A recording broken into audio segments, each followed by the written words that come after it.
Bulletin کا آغاز کرتے ہیں۔ سب سے پہلے آپ کو بتائیں کہ چودھری پرویز الہی لاہور سے گرفتار کر لیے گئے۔ پرویز الہی کو anti corruption Punjab headquarters منتقل کر دیا گیا۔ محکمہ اینٹی کرپشن کو مختلف کیسز میں وہ مطلوب تھے۔ آج جسمانی ریمانڈ کے لیے عدالت میں پیش کیا جائے گا۔ اس کے ساتھ ساتھ سروسز اسپتال کے سینئر ڈاکٹرز کی ٹیم نے چودھری پرویز الہی کا طبی معائنہ بھی کیا۔ ڈاکٹرز نے چودھری پرویز الہی کو مکمل طور پر صحت مند قرار دے دیا ہے۔ تفصیلات بتا رہے ہیں لیاقت انصاری اپنی رپورٹ میں۔ سرکاری ٹھیکوں میں کمیشن لینے کا الزام، سابق وزیر اعلیٰ پنجاب محکمہ اینٹی کرپشن کی گرفت میں آ گئے۔ چودھری پرویز الہی کو لاہور سے گرفتار کر لیا گیا۔ چودھری پرویز الہی اپنی رہائش گاہ سے گاڑی میں باہر نکلے تو پولیس نے گاڑی کو روک کر انہیں حراست میں لے لیا۔ بعد ازاں محکمہ اینٹی کرپشن کی ٹیم انہیں اپنی گاڑی میں بٹھا کر ساتھ لے گئی۔ ترجمان محکمہ اینٹی کرپشن کا کہنا ہے کہ چودھری پرویز الہی بدعنوانی کے مختلف کیسز میں مطلوب تھے۔ پرویز الہی نے ضمانت کے لیے جعلی میڈیکل سرٹیفکیٹ عدالت پیش کیا تھا۔ چودھری پرویز الہی کا جسمانی ریمانڈ لے کر تفتیش کا دائرہ کار بڑھایا جائے گا۔ محکمہ اینٹی کرپشن حکام کئی روز سے چودھری پرویز الہی کی گرفتاری کے لیے کوششیں کر رہے تھے۔ کئی بار ان کی رہائش گاہ پر چھاپے بھی مارے گئے، تاہم چودھری پرویز الہی اب فرار ہونے کی کوشش کے دوران گرفت میں آ گئے۔ پرویز خٹک نے پارٹی عہدہ چھوڑنے کا اعلان کر دیا ہے۔ اسلام آباد میں پریس کانفرنس کرتے ہوئے ان کی جانب سے کہا گیا کہ کئی دنوں سے ملک میں سیاسی حالات دیکھ رہا تھا، 9 مئی کے واقعات کی بھرپور مذمت کرتے ہیں۔ انہوں نے یہ بھی کہا کہ دوستوں سے مشاورت کے بعد آئندہ کا لاحول کا فیصلہ کروں گا۔ تو پرویز خٹک کی جانب سے پارٹی کا عہدہ چھوڑنے کا اعلان کر دیا گیا۔ اسلام آباد میں پریس کانفرنس کرتے ہوئے ان کی جانب سے کہا گیا کہ کئی دنوں سے ملک کے سیاسی حالات دیکھ رہا تھا، 9 مئی کے واقعات کی پہلے بھی بھرپور مذمت کرتا ہوں۔ یہ بھی کہا کہ دوستوں سے مشاورت کے بعد آئندہ کا لاحول کا فیصلہ کروں گا۔ کئی دنوں سے میں ملک پہ جو ہو رہا ہے اور جو حالات سیاسی بن رہے ہیں میں اس کو اسیس کر رہا تھا، اور جو اس ملک میں ہوا اچھا نہیں ہوا۔ 9 مئی کا جو حادثہ ہوا اس کو میں پہلے ہی کنڈیم کر چکا ہوں، کیونکہ یہ ہمارے شہیدوں کی بے حرمتی یا جو بھی ہوا، ہم کوئی بھی اس ملک میں اس پہ خوش نہیں ہے اور نہ ہم خوش ہیں، اور ایسی حرکت اللہ نہ کرے کہ پھر اس ملک میں ہوں، اور میں اس کو دوبارہ کنڈیم کرتا ہوں۔ میں نے کافی سوچ بچار کے بعد فیصلہ کیا ہے کہ چونکہ سیاسی ماحول اس ملک پہ اس وقت بہت خراب ہے اور اس ماحول میں میرے لیے چلنا بڑا مشکل ہے، تو میں نے اپنے دوستوں سے رائے لی اور میں نے فیصلہ کیا ہے کہ اس وقت میں پارٹی کا عہدہ چھوڑتا ہوں اس صدارت، اور باقی دوستوں اور پارٹی ورکر سے صلاح مشورہ کر کے آئندہ کا لائحہ عمل طے کروں گا۔ پی ٹی رہنما عثمان ڈار کے بھائی عامر ڈار نے سیاست کو خیر بات کہہ دیا ہے۔ سیالکوٹ میں پریس کانفرنس کرتے ہوئے کہا کہ 9 مئی کے واقعات کی بھرپور مذمت کرتا ہوں۔ سیاست کی وجہ سے کاروبار کا نقصان اٹھانا پڑا، اسی لیے لا تعلقی کا اعلان کرتا ہوں۔ میں عامر ڈار، عثمان ڈار کا بھائی، 9 مئی کو پاکستان میں جو واقعات ہوئے اس پر بھرپور مذمت کرتا ہوں۔ سیاست کی وجہ سے مجھے اپنے کاروبار میں کافی نقصان اٹھانا پڑا ہے۔ میرا کسی سیاسی پارٹی سے آج سے کوئی تعلق نہیں ہے اور میں سیاست کو خیر بات کہتا ہوں۔ یہ میرا ذاتی فیصلہ ہے، وہ ہر بندہ اپنے فیصلے کرنے کا خود حق رکھتا ہے، وہ دونوں اپنے فیصلہ کرنے کا حق رکھتے ہیں، میں اپنا فیصلہ کرنے کا حق رکھتا ہوں۔ یہ میرا اپنا ذاتی فیصلہ ہے۔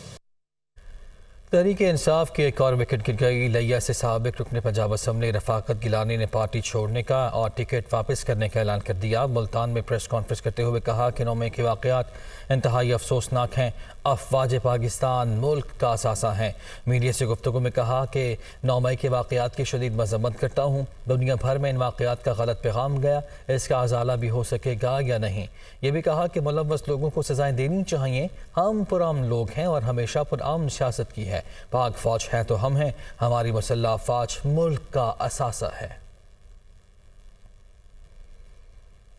پی ٹی آئی رہنما امیر بخش بھٹو نے ساتھیوں سمیت تحریک انصاف سے مستعفی ہونے کا اعلان کر دیا ہے۔